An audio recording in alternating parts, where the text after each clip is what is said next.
The guard here has been 24 hours a day, every day of the week, every day of the year, since 1937. So coming up on the 77th anniversary of continuous guard. So all the sentinels here come from the 3rd Infantry Regiment, the old guard. Typically, once they've been assigned to the regiment for about 6 months, they're allowed to volunteer for any of the specialty platoons.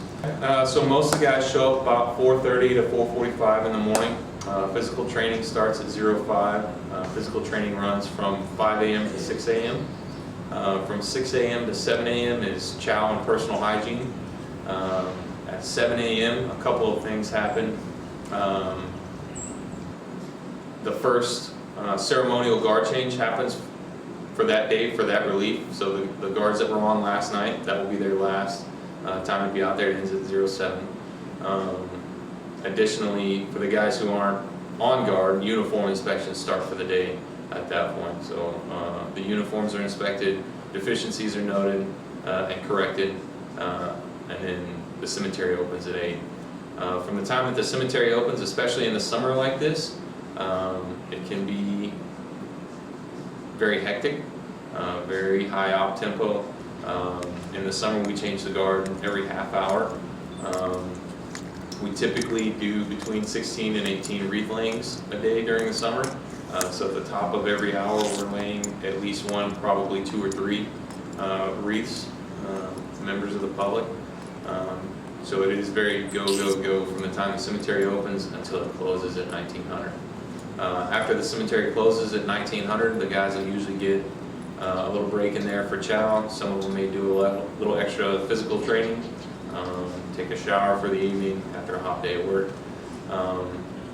Once that's complete, starting at about 2000,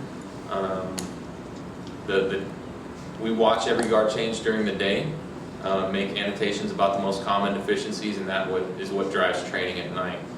So at night, we've developed a training plan based off of the deficiencies for the day that will begin to be enacted.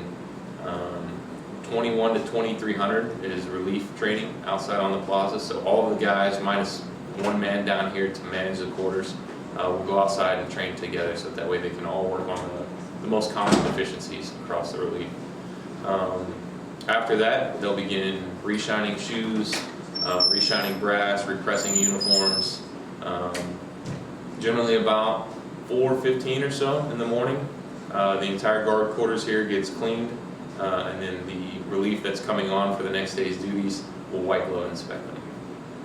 Once the quarters have been accepted and blessed off as being clean enough, then they'll be released. A minor deficiency is something that I would notice, having seen many guard changes, but that even if it was your 5th or 6th time watching a guard change, you should notice as being vastly different from one guard to another or one guard change to another.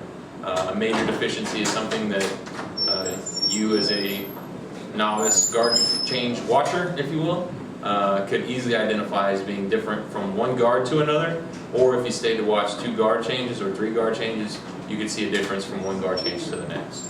It's about a 90% attrition rate, so only about 10% pass.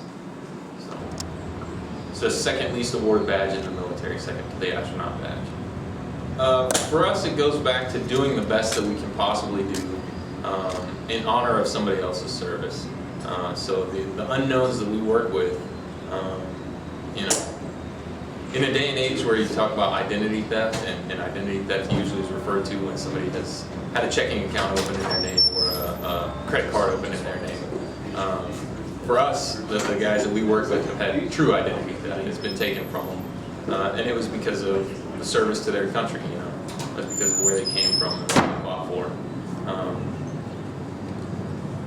For us, there's nothing that could compare to that kind of sacrifice. So for me to do the best that I possibly can do in everything that I do, whether it be my uniform, my drill and ceremony, my standard of dress, I'm going to do it to the best that I possibly can do in honor of that service. I'm sure that any of the unknowns out there would, do anything that they possibly could for the opportunity to even have that chance.